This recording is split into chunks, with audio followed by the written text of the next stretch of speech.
Yes. Welcome. Yo, what's good, world? It's your man, Jeff A. Smith, jumping off once again on Jump Off Live. And welcome to episode number 13. Lucky number 13. We made it. We did. Yes, we did. We here, man. As always, you can tune in live each and every Wednesday at 8 p.m. Central Standard Time, like you're doing right now on our Jump Off Live YouTube channel. There, you'll also find our past episodes, original ads, and the Anything But interview series. Please be sure to also like and subscribe there as well, too. You can also catch us on Zingo TV channel 250 by downloading that app, which is available on the iOS and Google Play stores. Now, if you're on the go, you can check us out on Spotify and Google Podcasts. Shout out to all the fans in the chat, and please be sure to keep your comments clean so we can post them on the screen. Y'all should know that by now, but that's more so applies to the new folks in the chat tonight. Today we well, you know what? Before we even get into that, I was gonna make an announcement too. But today we're not gonna have an after show. We have some other business to attend to, do another Anything But interview series. So this is all you're getting tonight is the main Jump Off Live show. And you're gonna like it. And you're gonna like it. Hopefully we'll be back next week with the after party. So with that being said, I got the rest of Team Jump Off here as always in the building. First and foremost, we have the man, the myth, the legend, that dude named Dave. What's popping, that dude? I'm good, man. Can't complain. Can't call it another Wednesday back on Jump Off Live, man. Hey, boring but good day. That's all I can say. Boring but good day. Okay. Yeah, Today was a little bit different though. Yeah, we'll talk about that in a little bit, but yeah. Mm-hmm. That's all I got. Okay. Next up, we have JD. What's going on, man? Not much, man. How can you not be excited to jump off? Every Wednesday we do this. I'm just excited, man. I'm always excited. I wake up every Wednesday hype, ready to do this show. So yeah, I'm ready to get it. Let's get it. Definitely. Same here. Always excited and happy to be here for the people. Last but not least, he's warming up over there. He's lathered up. We have Johnny Dangerous. What's up, y'all? What's going on, everybody, man? Glad that everybody could jump off with us again today on this hot Wednesday, man. If your week has been kind of and you trying to get over the hump, well, this is where you want to be, because we're gonna get you over that hump tonight, and the rest of your week is gonna run smooth. I promise you. I like the way you put that. I never realized we broadcast every hump day. We do. That's what we do. Was that by design? You know what? I think the force willed it. The force willed it? Okay. Yeah. Mm-hmm. Okay. Who's force? Hey, somebody called you Shea Butter Johnny. I like, don't know if I want to know the background behind that. Hey, I don't know if I want to know the background to that.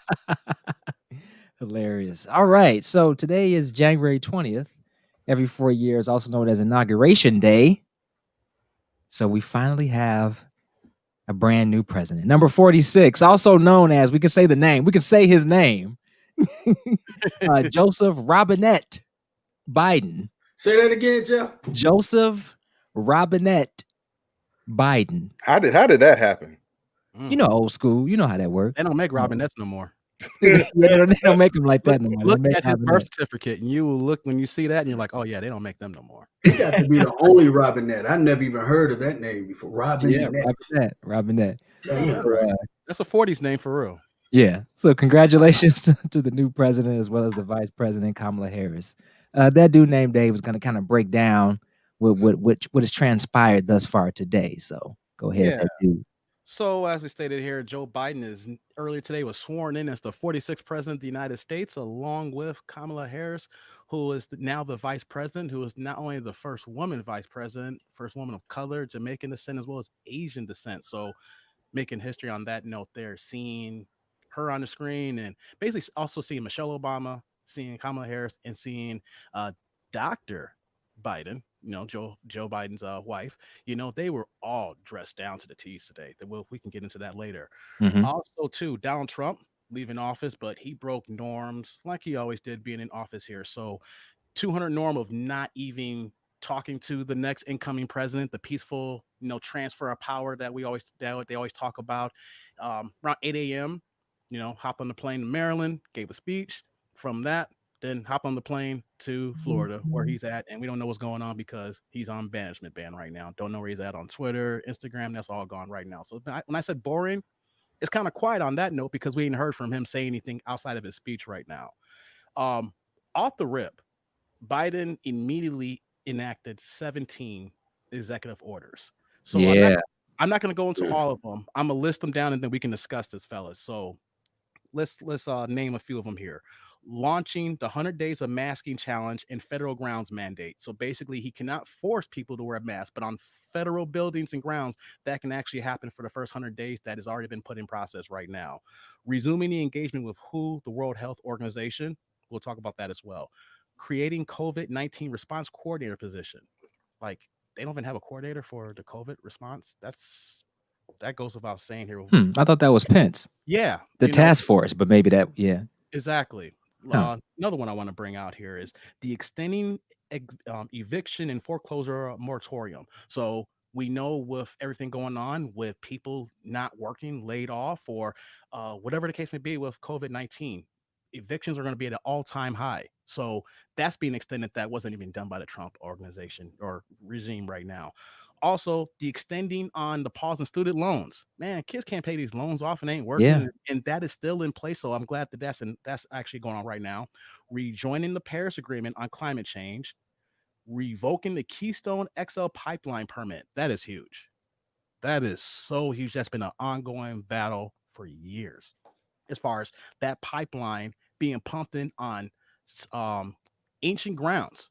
For I can't even get the right words to say. I don't want to be politically incorrect on. Yeah, sacred grounds. Sacred grounds, Yeah, thank you. of Native people. Yeah. Yeah, and just pumping oil just for the sake of almighty dollar, and so people being displaced from their original land. So that is huge that he has that in place here. Also, rescinding the racist 1776 commission. Read up on that and Google that, what they try to do, basically whitewashing and getting rid of Black history on that. Ending the Muslim ban. Okay. That's self-explanatory. Yeah. And also termination of the border wall construction. Those are just some of. Oh, I didn't know that. Yes. So that is that in there. was one. So I want to add another thing too, and we're going to conversate on that as well. So Trump gave several pardons, and one of the pardons I want to go to the border wall construction because he pardoned Steve Bannon. Steve Bannon and a few of his cronies had taken funds from Trump supporters, then say that this was for the border wall construction because of the fact that they couldn't get the wall constructed, took those funds of over $25 million and pocketed. Now the feds found out about it and put the charges on them. And so what does Trump do? Hey, I'm gonna get you this pardon. So he literally took 25 million from Trump supporters and he just basically walk around scot-free unless the New York Fed office take those papers and go 90 seconds to the state building and then file those in the state court, and then he still goes down. So I wanted to add that and then open up to all of us here about all these things here, the 17 executive orders, Trump's pardons, but overall a day of slowness because we had 25,000 troops on the ground and we didn't have no violence that we can report as of right now.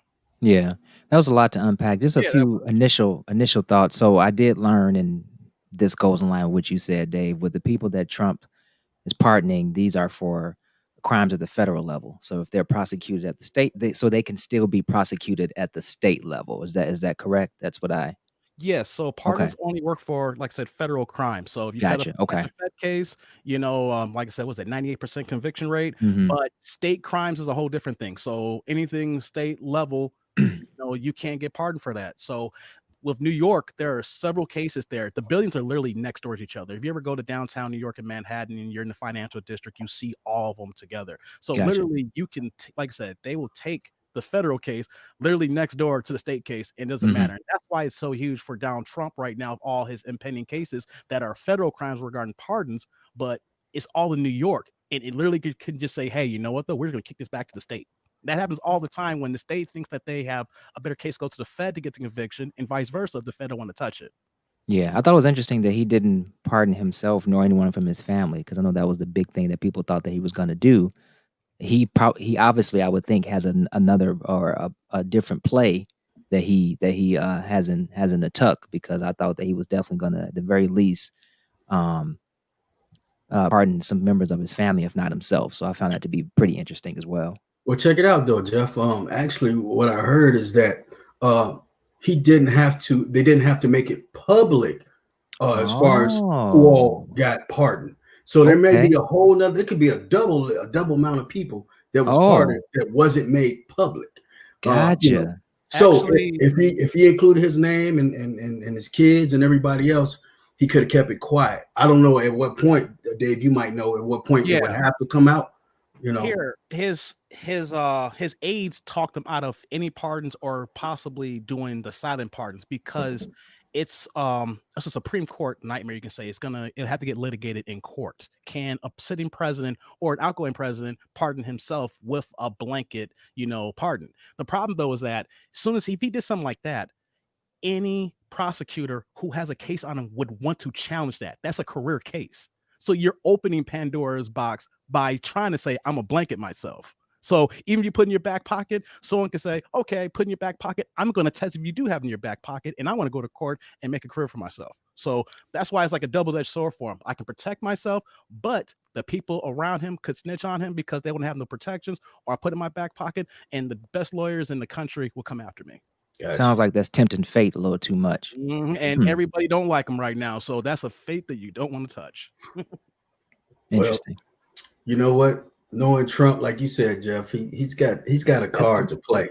Yeah, he got something in the tuck. Yeah, I wouldn't be surprised if he had like a rocket ship ready to launch, if he needed to get the hell away from, the world, you know what I'm saying? So, well, you did mention he was trying to be the first president on the moon a couple episodes ago, so that's in line. I'm sure he's been talking to Elon Musk to try to get that SpaceX Space Force thing popping off. Yeah, man. Yeah. And we're gonna talk about that more momentarily too.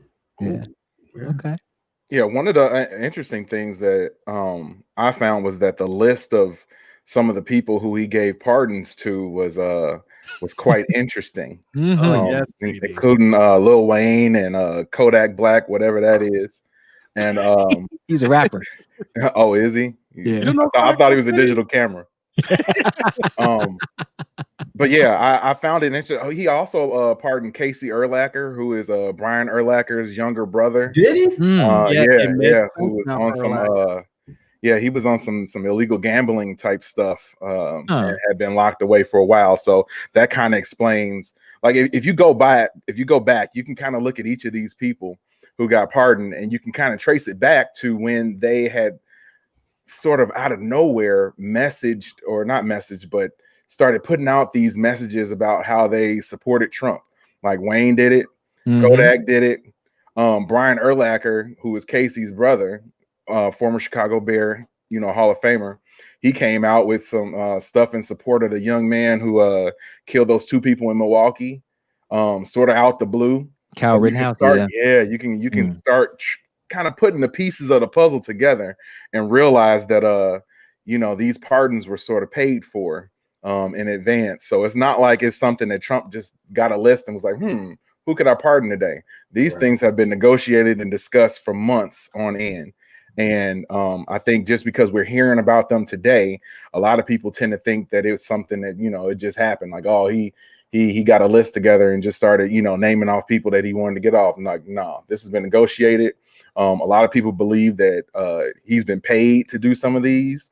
And some of that news started to leak out last week. So all this stuff is pretty monumental. It's kind of par for the course, unfortunately, as a president leaves office to pardon some people.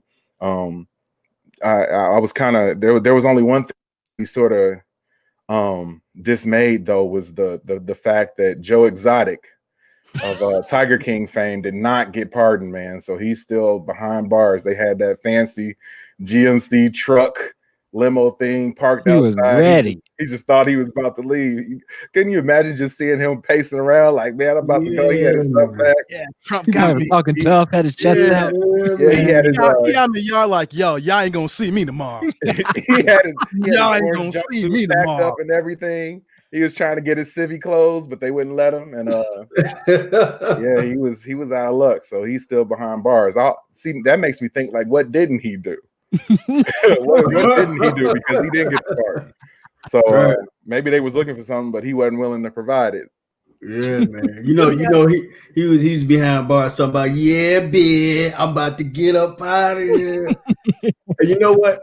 After his name didn't get pulled, y'all know who he blamed for not getting pardoned, right? Y'all know anybody on the chat right now? Tell me who Tiger King blamed for not being pardoned. And it's not Trump. That damn Carol Baskins. That's who you blame. It was on her. That's Can't why shake Tiger her. King didn't get her. Can't shake her, man. Mm-hmm. Hey guys, let me ask you guys a question now. Yeah. This goes to Lil Wayne, because obviously Wheezy. he caught that Fed case last year. Mhm. Now, of course, this wouldn't be any of us. We're not gonna catch a second gun charge, Right. but I'm not trying to catch the first. exactly, that ain't us. But if you caught a Fed case, would you put on that ugly ass sweater and do a photo op with Donald Trump and hold and shake his hand to avoid that 10 to possibly 20-year bid because of your stupidity? Would you do it? You may not have any more friends anymore, but you be a free man. I think that's an awesome conundrum, man, because that yeah, sort that's of quite a goes against everything that I would stand for as a person. But when it comes down to it, I guess you have to think about whether it's if it's your freedom or money. A lot of times people do whatever they can to acquire both of those things. So in my case, I'm not going to be dumb enough to put myself in a situation where I'm gonna get caught up. No. But if I did, in order Right. to avoid prison, come on over here, Donnie. Yeah. Yes, sir. Let's take this photo out real quick. Yep. I'm gonna sell out just to make sure I ain't behind bars. Fact. Yep. I mean, I'm sorry. Yeah. That might be like a super sellout move.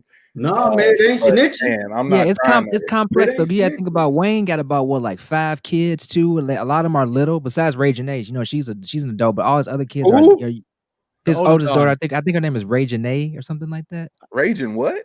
I thought it was Regine, like living Ray single. I don't know. But she's just, she's like, I think in her 20s, but he has, I think 4, maybe 5 other children who are all young. And you think about stuff from that perspective, and That's ain't no telling how many years he would have got. So yeah, being in that specific predicament, that was his best course of action. And he's already disconnected from everybody anyway. right. According to what people say in interviews, he just lives in his own world. So it's Yeah. not gonna, I don't think people are gonna, it's not gonna affect him on the street level or anything like that Not in at everyday all. life. So He on a different street, man. yeah, he is. I just wonder what the comeback is for some of these guys, because I mean, once you go that route, I don't know if you can necessarily come back and re-grab your quote unquote street cred. You know, if you Wayne, and you sold out to get out, how I don't know how you just roll back and just try to act like everything is normal. But I mean, I guess he could the next time he released, Carter 5 or something like that. Yeah, let some fire come out. Let some fire come out. You know how black people are forgiving. let some fire come out. Yeah, but I don't think Wayne don't care, man. Y'all gotta understand, he's like an alien, dude. He really don't care what people think. I think he's reached a level of success that he never dreamed of. And so he's like y'all said, he's on his own street, he's on his own planet, man. I don't think he give a damn what people think, especially as it relates to him being able to get out of jail. Yeah. Got out of jail, man. That's like the second worst place to be ever. It's hell, and then there's jail. You know what I'm saying? So, it's a reason they rhyme. And sometimes it's hell in jail. Right. Bars, right? Bars. I wanted to give also wait, one more too. Yeah. Kwame Kilpatrick got pardoned. The hip hop mayor from Detroit, boy. Hip hop mayor. You know what though? I gotta say this. He let me down. He's the epitome of a black man getting power and just effed it all up, man. Putting his people in power that don't. He was Trump before Trump for a second in the mayor position. He was putting people in place that need to be put in. Using the phone for the wrong thing. He was banging out his assistant. Come on, man. He was wow. But he's free now. Imagine his book deal. If I'm gonna watch that freaking movie, it may be on Lifetime. I'm watching Kwame. He was supposed to have 17 more years too, right? It might be on BET actually, because he's Kwame. He might get the BET status. Yeah. And I know he had like 17 more years to serve or something like that, right? Oh, yeah, he got like a 26 years. It was 26, 27 years, and he served like 9 of them already. Yeah. Now he deserved that sentence, but no politician got the years he got. So he kind of got railroaded, and we don't need to go. We can go another time, but he got the maximum sentence when cats done worse who got. Do you guys think that the whole system of pardons should exist?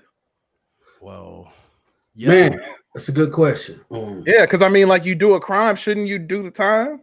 Isn't that how it works? I think giving the president too much power to be able to do that and circumvent any other anything else in his way, and he just has absolute power to do it. Then you have people like Trump who are pardoning people who don't deserve it. So I think there needs to be some type of checks and balances within that system. Yeah. As opposed to just one man able to do that with that, Right. It's supposed to be used that for injustices, like someone like who's the woman that got pardoned last year? The black woman that Kim Kardashian helped. Yeah, like situations like that. That's what the pardons are for, not because man, I caught a Fed case. Yeah. It's not because I caught a 25 million Fed case. Hey, can you get me out? Or like what JD mentioned, they were soliciting pardons up to $2 million when Rudy Giuliani that was being quoted on that. Like, they was behind the scenes. Like, so you saw a high level executive CEOs like, yo, $2 million, get me out of this case here. And they were all coming through the droves on that. So, like, what's it for? It ain't for this. That's for sure. Yeah. You know what? I think now what they should do, like when there's cases and the judges, when there's a trial and the judge is laying out the verdict, I think the judge at the end, how they always say, getting hit with so many counts of this, you're gonna be serving, 3 life sentences, and then the last thing they should say is that you should be unpardonable. They should include that. That way, it kind of, I don't know, but then they probably. Well, you know what though? Every black man be unpardonable though. You're right. You know what though? We already getting snuffed out already and getting arrested, and that last execution that he laid out 2 nights ago for a black man. He made sure that he was going to get every last bit in. So you add that in there, boy. We get a speeding ticket and we catching life unpardonable. Right. Man, it's a wrap. Like I got a parking ticket. What? I'm sorry, John. Maybe they should just make a list of unpardonable. Like make a list of those. Like quadruple murder, not just murder, because everybody quadruple murder. Yeah, you got to up the standard up. Unreasonable doubt murder. What about sieging the Capitol? Exactly. That should be unpardonable. Talking about that, man. Let's talk about how they pulled all these troops. 25,000 National Guards to guard the Capitol building, right? 25,000 more troops than in Afghanistan and Iraq. To me, being a military veteran, that's mind-blowing. That on U.S. soil, military personnel had to be called to duty to protect and defend an inauguration, a Capitol building, because of violence that occurred in previous weeks. 25,000, man. Matter of fact, I think I even got just a picture here. Typically, we would pull it up on our screen, folks. But look at that, man. I want to briefly talk about how all these National Guardsmen were called to duty to defend on U.S. territory. In addition to that, you got all these guardsmen in a facility that only has so many bathrooms, right? Doesn't have any showers or anything, from my understanding. Not enough facilities to hold all of these troops that were called to duty to protect on U.S. soil. And you see in this picture, you got troops that are laying on the ground. They don't have pillows. They don't have cots to lay on. They don't have chairs. So you're either standing or laying up or laying on the ground or sitting on the ground on this hard marble Capitol building floor. I think that's man, as a veteran, it's kind of disheartening. For one, us troops, we are trained to protect and defend this nation, right? On foreign or domestic soil. We're trained for that. So we'll come to the call of that duty. However, you never expect to have to stand on U.S. soil, all these troops to defend the nation's capital because of U.S. citizens, right? It's crazy, man. I just look at this picture, man, and I really, it's disheartening to see all of these troops just laid out like that, man, on call, on standby, because of other Americans, you know. And so I just want to highlight that. I want to commend these troops. I want to commend the commanders for being in position, for being ready, to being deployed. As a matter of fact, I guess they had a seamless inauguration today. It's because of troops like these that go through situations like these that America, soldiers, or America, the country, has the biggest superpower in the world. It's because of the troops. And so, and all the support and love the troops getting. So shout out to all the troops, man, who showed up and showed out to make sure our freedom is upheld, man. God bless them, man, laying on the ground like that, man. It's disheartening. Yeah, I know when I saw that, I mean, personally, I was shocked. Yeah. I wasn't expecting to hear about stories like that at all.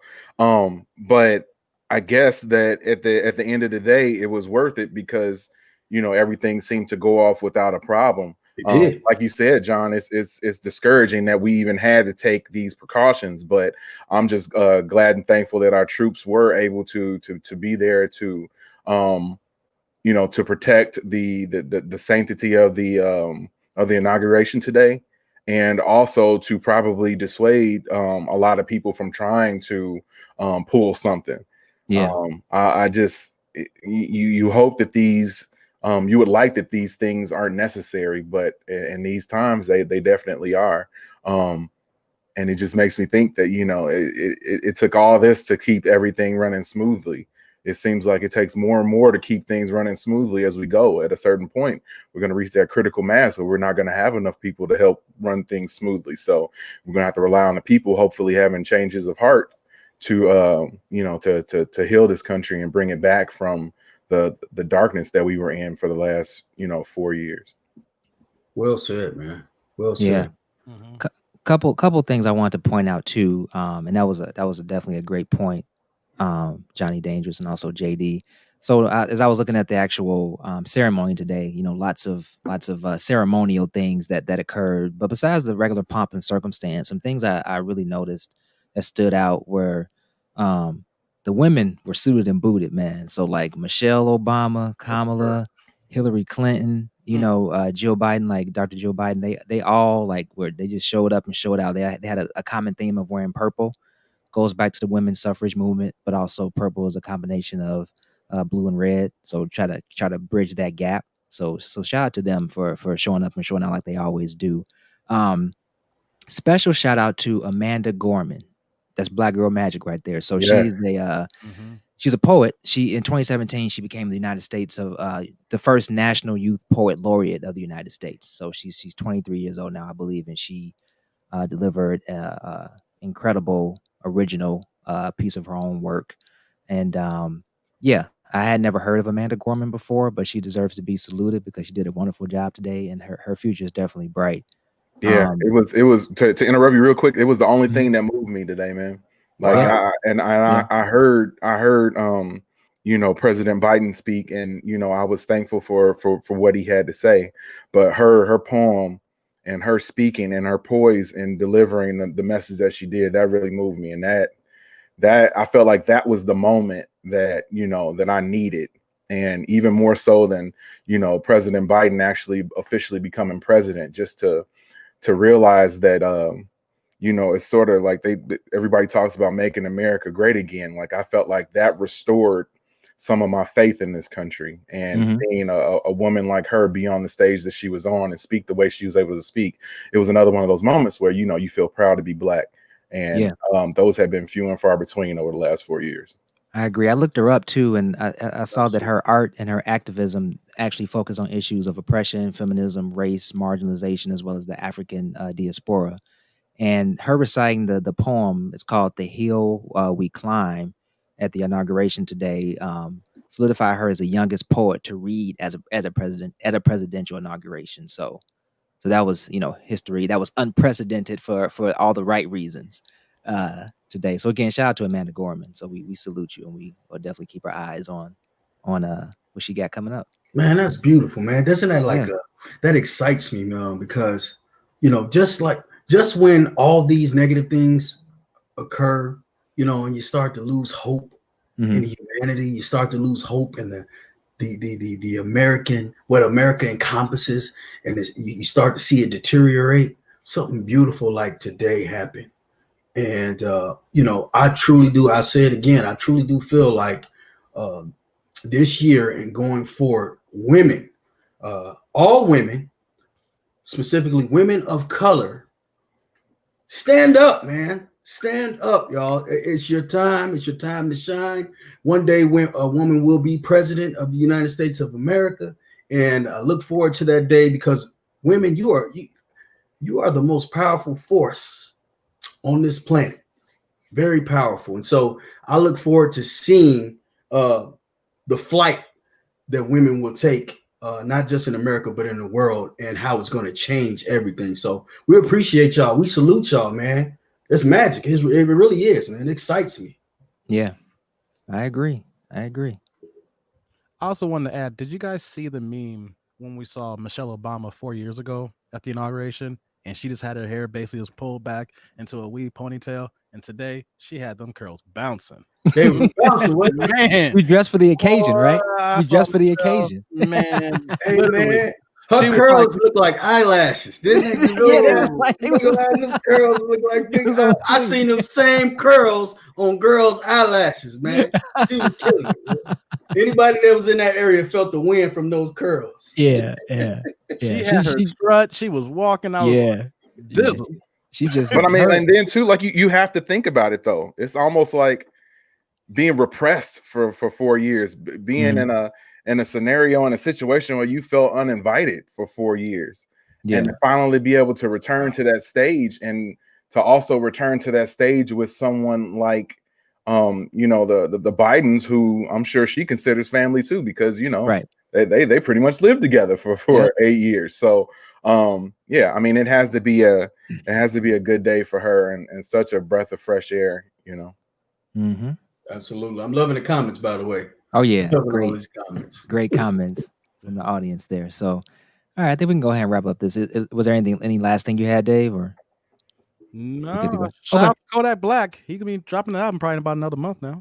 What is a Kodak Black?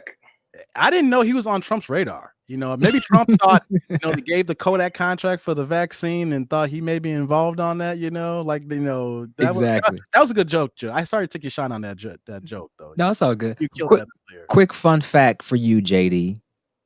Cardi B's Bodak Yellow, that song that she came out with that blew her up. That was actually a interpolation or a remix of a Kodak Black song. Really? So, yeah. He made a hot line. She made it a hot song. So, if it wasn't for him, you may not get Cardi where she is right now. So, Kodak Black. I'm not. A little nugget there. Cardi ain't really my thing, but I'm just saying. I'm not gonna hate, but thanks for the nugget. Yeah, a little nugget. Some nuggets you can't mess with though. I don't want that nugget. Exactly. I believe Johnny Dangerous, you have something that you wanted to present to us today, right? In lieu of a commercial? Yeah. I actually got some live correspondence from the White House, folks. Okay. Please listen in. Okay. Yeah, one of our investigative jump-off journalists. You all know who he is. Here we go.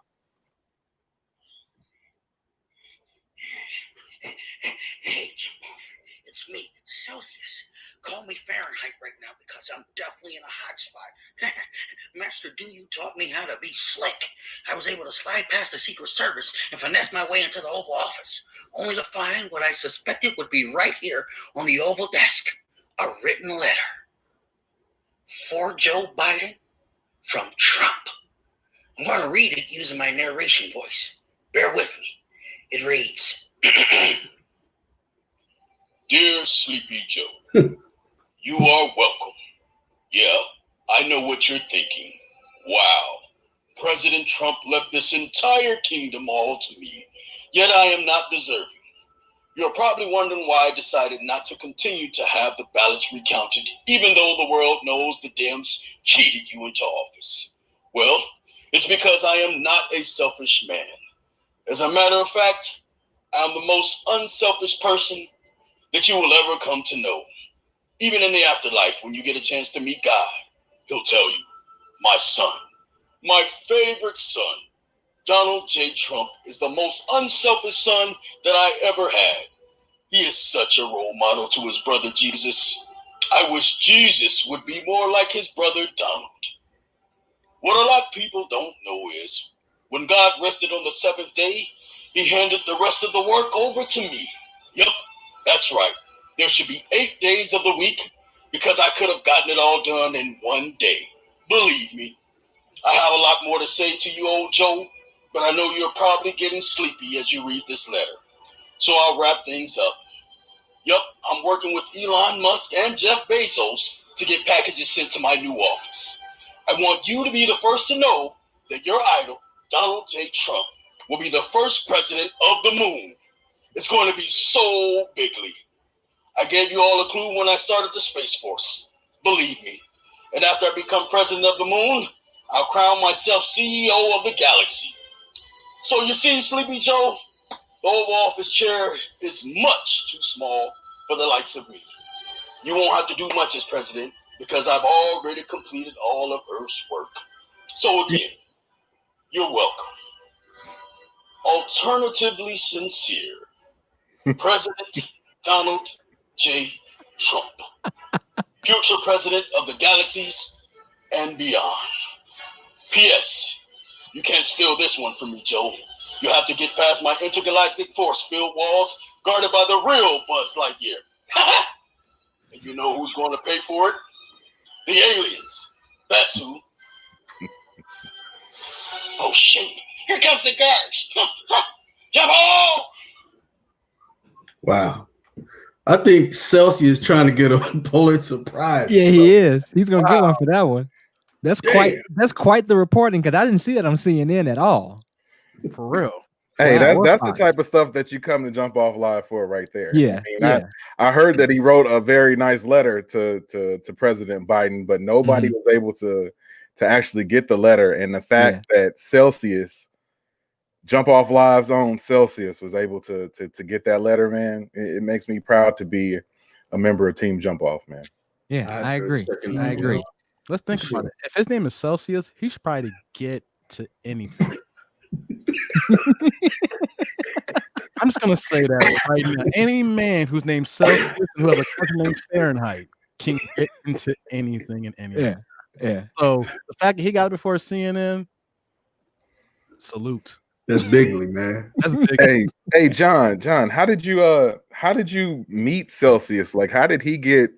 Like, how were you able to solidify this relationship enough that he was able to trust? Because there's a lot of trust that goes into something like this, and knowing that he's doing this for us, man, and that's I'm grateful. But how were you able to procure that relationship, man? Well, it's funny you asked that question, man. But when the pandemic had kicked off, this is just last year, when the pandemic kicked off and everything had got shut down, and then they reopened everything, and the grocery stores were open. I was actually in line at Aldi. Shout out to Tiffany. And Celsius was in front of me, but he wasn't standing in line for himself. He was a professional line stacker. Full circle. Full Okay. circle, man. He was a professional line circle. But I heard him going over, I think he was going over a script or something, and his voice sounded like really different. It sounded, odd to me. So I started talking with him, man. He told me his background and everything. I told him, what we're getting ready to do with the Jump Off Live. And he said he wanted in. He was like, I'm all in, And so that's how we met, man. And, as you can see, man, he goes full throttle with everything. Yeah. How do you get in the White House? How do you get in the Oval Office? Right? How was he able to avoid persecution from being at the Capitol last week? How is he not on the no-fly zone list? How do you get around the feds? Are we dry snitching right now? Oh, he just texted me and told me he started off. He got in the White House by saying that he was the help. So hit him with the old okey doke. Okay. Okay. Use what you got to get what you want. Okay. That's it. He was the help, man. Yep. And he also said he left something. he left a box or something for Trump at the Oval Office. So Trump was gone by then. So I don't even know what. Anyway, I mean, Yeah. I'm assuming that he was able to get in by saying he was the help, and that was before Biden and his crew had came in, because I don't think that would have worked with President Biden. But while Trump and his people was there, it definitely would have worked. Yeah. You got a good he had a point. seam. He had an end right there. And his- He had a his real timing narrow wasn't- point in time that he Right. could do this, and he was able to do it for us, man. Yep. His timing was impeccable. Okay. Gratitude. Yeah.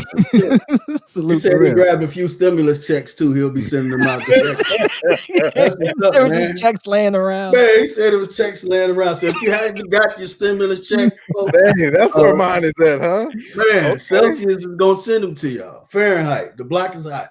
Shout out to him, man. He deserves something. I don't know what it is. He deserves something. I don't know what to give him though. He does. I do have a story I want to get to, but before we do, I just want to say I appreciate the fact that we had that specific segment this week in lieu of a commercial. I think that one definitely had a little bit more substance than and something we can peel away from than some of the ads we've been running the last couple of weeks. Okay, so Hey, you can't just slide that in and just think that it's cool. Like, yeah, you try to talk with a calm demeanor, like that's just disrespectful what you just said. The only reason that we didn't have an ad this week is that the next ad that's coming up is probably the greatest one that's ever been produced in Jump Off history. So I mean, it's a thing. It's really. Well, I'm gonna savor and enjoy this week of not being ad free. This is an ad free episode. The disrespect that comes from just Blue Corner. My blue else, man. I'm gonna call it the Blue Corner segment when he just starts disrespecting these ads. Oh my goodness. Giving everybody else the blues. For real. Shout out to Tony. You wait till next week. Make sure y'all tune in next week. Oh man, you can bring the heat, huh? Yeah, we're gonna bring it, right, JD? Oh, of course, man. Of course. Yes, it's somebody who's very relevant reached out to us, and I was a little surprised that he came to us, but he did, and I sprinkled that stuff on it, and it's coming. It's coming, baby. So Jeff, wear your blue blockers and some suntan oil. Oh wow, it's gonna be hot, baby. Yeah. Oh man. All right. So I got a story here. Kind of shifting gears. So a 6-year-old spends $16,000 on mother's credit card for a mobile game. So a 6-year-old in Connecticut spent 16 G's on a mobile game with his mother's credit card unknowingly. A mother in Wilton, Connecticut is scrambling to pay off this $16,000 in debt after her 6-year-old spent massive amounts of real money on the iPad game Sonic Forces. She said, and I quote, "It's like my 6-year-old was doing lines of cocaine and doing bigger and bigger hits," Jessica Johnson told the New York Post regarding her son, George. Johnson has been unsuccessful in getting a refund from Apple for the unbelievable charges spent on in-game microtransactions. Apple said, "Tough. They told me that because I didn't call within 60 days of the charges that they can't do anything," said Jessica. "The reason I didn't call within 60 days is because Chase told me it was likely fraud, that PayPal and Apple.com are top fraud charges," she explained. "These games are designed to be completely predatory and get kids to buy things. We're grown up with spending $100 on a chest of virtual gold coins," she asked rhetorically. The mother says George was too young to understand that he was spending real money on the video game.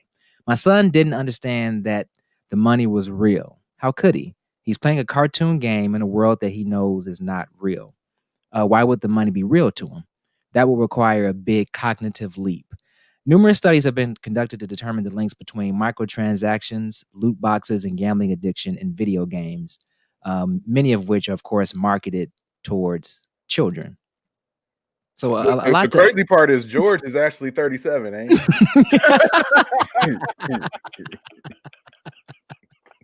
And he lives in the basement. They just said he was 6 just to save face. Yep. He saw that the game and he was just. Wait a minute. So George charged a used Honda Civic on the Verizon account? Basically, right? Man, that it's a lot to unpack from that. Yeah, it's a lot to unpack from that story, man. You finance that? Exactly. I think that, I mean, when I looked at that, I was like, wow. But I think this speaks to, obviously, he's 6 years old. He obviously he didn't know better, with making those charges and stuff like that. But I look at parents needing to parent and needing to have more oversight as to what their children are doing. We see every single child with the iPad or a tablet in their hand these days playing games, right? A lot of times when you sign up for those games, they obviously are connected to it. You have to have a credit card or whatever account on file in order to play those games. And I think parents should have the I want to say it's common sense to realize that when they are playing these games and you have to have a credit card to sign up for these games, there's a thing called in-app purchases. We know all about these in-app purchases. So, parents have to continue to do start doing their due diligence with monitoring their kids, not only their spending habits, but their online presence in general, because this is a microcosm of things getting out of control. Because they said stuff like this leads to people having gambling addictions and other sorts of, I guess, self-destructive behavior from doing things like this. So I just want to get you guys' thoughts, your initial thoughts on that story. I think personally that at the end of the day, the parent is at fault, unfortunately. Yeah, I believe that it would be cool if Apple would give her money back, but at the end of the day, it's your child's it's your responsibility to make sure that your child is not doing certain things while they're online. I mean, odds are they weren't able to charge. How much was it again, Jeff? 16 G's. Okay, yeah, odds are they weren't able to charge the 16 G's on one loot box. So this is something that had to be happening over the course of at least a few days, I'm guessing. And obviously, they had the money to have a credit card with 16 G's on it. First off, yeah. Second off, if these types of things are happening, I mean, maybe you should just be paying a little bit more attention to what your child is doing. Exactly. I think, especially at that age, it gets a little bit more difficult as your children get older. Right. I know I experienced that myself. My daughter's 12, and it's harder to track exactly what they're doing online. And that's why these types of stories scare me, not necessarily because I have to worry about $16,000 coming out of my account. It's the fact that this type of thing can even happen is what makes you scared. The fact that you take it for granted so much that they have this little thing in their hands known as a tablet that's really the key to everything, good and bad, that you could find. So you have to be vigilant as a parent to try to make sure that this box, this key doesn't get misused, or that your child isn't led to misuse it, because there's a lot of bad people out there. There's a lot of bad things that you can find on the internet. And there's a lot of bad things that can happen if you allow your child to be unsupervised using something like that iPad. And they're grooming us to be addicted to it as well. And it's disturbing when you think about it. It's really disturbing. So I could talk on this for a long time, but I'll let you guys talk some more. Man, I was gonna say the parent is dumb as hell. Let's keep it a buck. I just got my niece. She just turned 13, her first cell phone. She's on my plan now. Yeah. They broke down to me how when you add a child like that, they have certain plans. They can lock the phone like Verizon. They can do things that can minimize that part of the plan where that she can't, or he or she can't do anything here. I don't want to hear 16 G's. Come on, man. First of all, shout out to her credit, 850. We need to holler at her because she got that on the Amex Platinum card, so whatever, doing that automatic bill payment for 16 to get racked up and didn't get flagged like it's getting stopped right now. This kept going, going. I get a message every time I buy something, and it's like $7. Man, so I get that 7, they hit me up like, "Hey, are you sure? Are you sure you want to do this? You want to buy this?" So let's just keep it 100 here. Like, they should have the child plan on there. You don't check your bill every month. That the 16 G's happen in 1 month, like, for real. Like, nah, you get no sympathy out of me on that one. You should be monitoring your 6-year-old who's just going ahead and adding games and buying in-app purchases. Nah, you know what though? I'm tripping at $30 on my bills. Like, where the hell does $30 come from? Let alone 16 G's, extra 100. Like, I bought extra zero on there. when I got the phone, I was looking at all the extra surcharges. It was like an extra $400 when I got a new iPad too. I was like, "What? This 400 on my?" And I literally breaking down the science for like 30 minutes, even though I knew that when I walked into the store and made those purchases, I had to double check it. So for her to say, "Oh, 16,000, no, it's probably fraud." No, it's your 6-year-old dumbass. Drop mic. What you got for us, Johnny Dangerous? Man, y'all said a lot, man. But I would have to say, dude had to really suck at playing games. That 6-year-old was bad. Huh? Yeah, man. Maybe he should stop. Maybe he should find something else to do with his time. Yeah, man. Because now people are getting paid millions of dollars to play video games. Yeah. But if this dude had to spend $16,000 to be good on a video game, that means his video game future is garbage. Yeah. He should 2K, folks. No one spends $16,000 on 2K. Right, man. You know what I'm saying? So I mean, I don't know, like 16 grand would be good, should be good enough for about 10 kids to play all the way up until they hit 21. You know what I'm saying? That's a lot of money. That's a lot of different perks and coins and whatever else he got, bags of jewels and all of that, man. He had to suck to spend that much money. I mean, I don't know. He had to have a rush. Was he drinking Red Bulls or anything? Probably. His mom wasn't paying attention to that. And I'm telling when she was, you know what I'm saying? Man. She's making them Hot Pockets, giving them Red Bulls. So it's her fault. It's her fault. Not like Carmen Park the way you describing this kid here, man. Yeah, man. I mean, just think about it. That's not typical. On a more serious note, though, how do you guys feel about we all have children here. How do you feel about your kids and screen time, in general? I feel as an adult, it's even hard for me to disconnect from my phone. I've gotten a whole lot better than I used to be with it. But I think that the kids these days are, and I sound so old saying that, but kids these days are growing up with this phone or tablet or whatever attached at their hip. You got kids, not even 1 year old, watching videos on tablets and stuff, and being able to use them probably just as well as I can. So how do you guys feel that, do you guys feel that these things are okay, or, what do you go about, or how do you go about, monitoring or limiting or controlling your child's use of electronics? Two things I want to chime in real quick. And I know this may have to end up being our fun story too, Dave.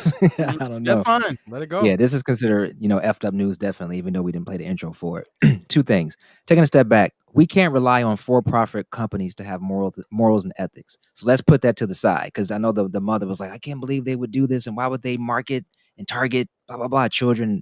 That Apple, Sonic Forces, whatever. We can't rely on them to be the great equalizers here, or the folks that are the moral compass for that. As far as balancing screen time, I always educated my daughter from early on, recognizing what real life is and what I call virtual reality is, your online persona and things of that nature, and letting her know that that's not real life, that's not reality. So first and foremost, letting her know that there's two separate things, because I think the lines become blurred with that. My daughter's 11. Yeah, no Robin Thicke. My daughter's just a little bit younger than JD's daughter. She's 11, and she's big on TikTok. She loves TikTok. I let her get a Snapchat. I am actually logged into her accounts on my phone, so that way I can monitor what she's doing. And she knows I'm logged into her accounts on my phone, because I've explained to her about predators and stuff like that, and folks who are out there, potentially up to no good. So I monitor her that way. I'm actually in her. I don't have to grab her phone. I'm logged into her accounts. So that's how I monitor, what she does online. Of course you can't be there 24/7, but anytime I want to log in, I can just see what she's doing because I'm logged to her account.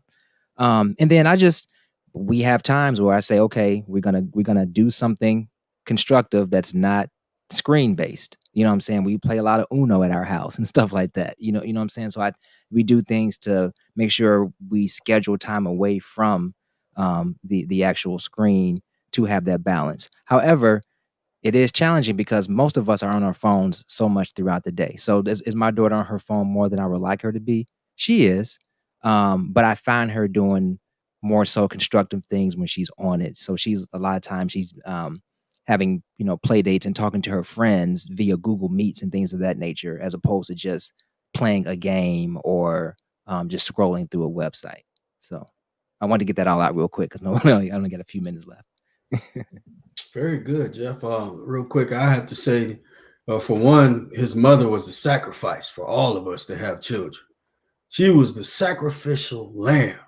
16 grand. I have a son, and he's 5, and he's very versed with his tablet, computer, YouTube, the smart TV. Matter of fact, I guess I had a similar thing happen to me, but nowhere near that amount, where my son was purchasing Amazon games. I had set it up on his previous tablet to where he'd have to get my authorization before he could buy or purchase any kind of apps or anything. Mm-hmm. But his new tablet, that same firewall wasn't set up. Mm-hmm. And so I started to get all these alerts saying that, all these different in-game apps were being purchased and whatnot. And so I'm like, man, I know I didn't, so immediately I knew that it was him, and I addressed him directly. So, I think this whole principle kind of relates to the responsibilities parents should have or should take over their children as it relates to them in school as well, because